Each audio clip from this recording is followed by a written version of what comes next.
The UFO phenomenon is known for its widespread occurrence and its impact on witnesses from diverse backgrounds. UFO sightings have been reported by individuals in various high-profile positions, and it is their accounts that capture people's attention. One such noteworthy incident happened with Terry Lovelace, whose account grabbed the attention of Lou Elizondo. Terry Lovelace, a retired assistant attorney general and lawyer, who served as a media and EMT in the United States Air Force from 1973 to 1979, claims that an extraterrestrial craft took him. Lovelace claims to be repeatedly abducted by aliens, fitted with a tracking device and experimented on. In 1973, Lovelace joined the U.S. Air Force immediately after graduating from high school. He received training as a medic EMT and was stationed at Whiteman Air Force Base in Missouri, which was previously called Sedalia Air Force Base. The base served as a B-2 bomber base and missile base and was home to the 351st Strategic Missile Wing, with many Minuteman II nuclear-armed ICBM silos scattered across the rural area. Lovelace was assigned as a base medic and drove an ambulance during the graveyard shift from 11 p.m. to 8 a.m. along with his partner, who he referred to as Toby. One night in January 1975, while on their regular shift, they were outside the ambulance stargazing when Toby, an amateur astronomer, pointed out the constellations and planets. Typically, their shifts were uneventful, but that night turned out to be very significant, altering the course of their lives. Lovelace, now 69, went camping with Toby at Devil's Den State Park in northern Arkansas. While conversing near a crackling fire, they had difficulty hearing each other due to the loud sounds of crickets and tree frogs. Suddenly, an eerie silence enveloped them. That sounds kind of cliched out of a movie, but that is exactly what happened to us, he said. As they gazed toward the horizon, 3 bright UFOs emerged and advanced in their direction. As the lights drew closer, the two partners could see that they were emanating from a black triangular prism as wide as 2 city blocks. Lovelace noticed a blue laser beam rapidly moving across them, possibly scanning their presence. Soon after it stopped, they lost consciousness. Upon awakening, he noticed Toby gazing outside the tent and spotted a triangle-shaped object hovering above a group of approximately 12 children who were standing in a meadow below them. Lovelace questioned, "Why are these children out here at this time of night?" "They aren't little kids. Don't you remember they took us and they hurt us?" Toby answered.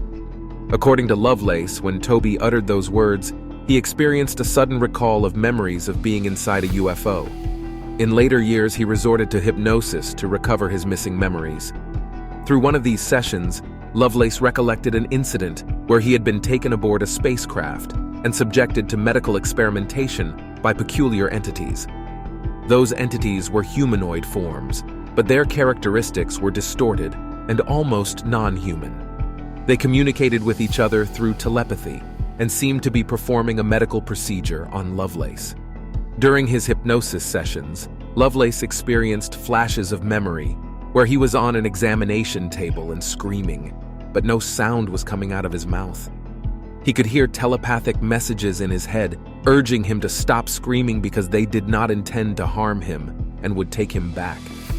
Lovelace said that they had a terrible experience that left their skin red and sore like a bad sunburn all over their body, even the soles of their feet. They had to go to the hospital at the base for 2 days because they were very dehydrated. While they were there, they were questioned many times by some men who said they were from the Office of Special Investigations.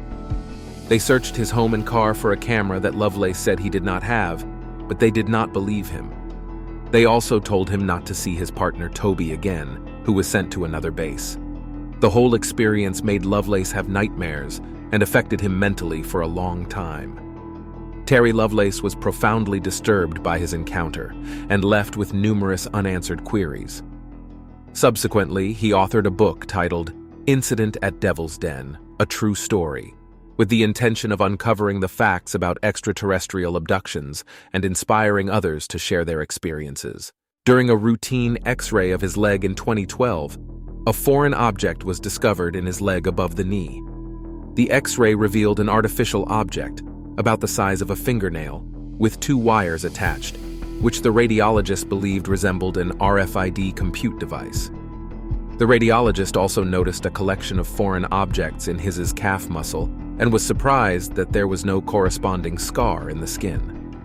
This discovery led Lovelace to recall a traumatic event from 1977 that they had never intended to disclose to anyone. The most astonishing aspect of this discovery was that there were no signs of incision or surgery on Lovelace's leg, and the radiologist who detected the object claimed that an absent scar would mean Lovelace was born with this thing in his leg.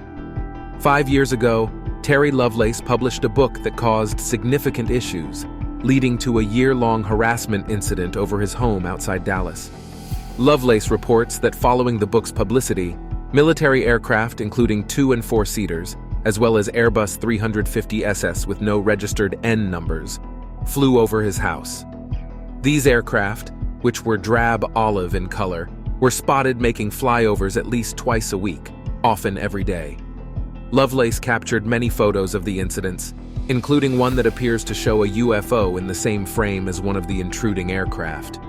USAF veteran Terry Lovelace suspects a UFO photobombed this helicopter as he tried to document evidence of aerial harassment of his home in Texas. Credit: Terry Lovelace via Bill Cox. After publishing a book about his experience, Lovelace received a call from Tom DeLonge, founder of To the Stars Academy, along with General Neil McCasland and Lou Elizondo, who were interested in the X-rays of Lovelace's leg, which had been injured during the encounter.